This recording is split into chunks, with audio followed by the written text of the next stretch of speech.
আমার স্বামী মনিরুল ইসলাম মনির।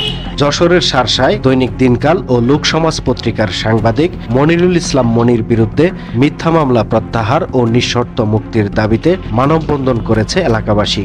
ইসলাম মনির তিনি সাংবাদিকতা করেছে, দীর্ঘদিন আমাদের মাঝে ছিল, সে আমাদের মাঝে ফিরে আসুক স্বাভাবিক। শনিবার সকাল 11টায় যশোর সাতক্ষীরা মহাসড়কের উলাশী গিলাপুল বাজারে এই মানববন্ধন করা হয়। মানববন্ধনে সাংবাদিক মনির বিরুদ্ধে মিথ্যা মামলা প্রত্যাহার করে নিঃশর্ত মুক্তির দাবি জানান এলাকাবাসী।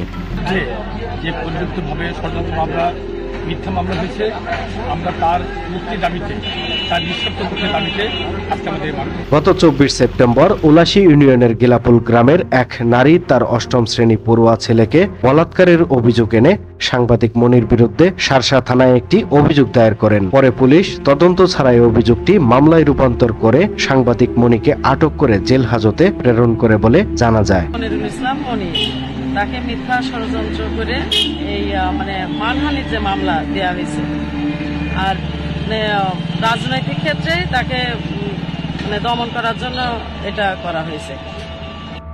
নিউজ ডেস্ক, সময়ের কলম।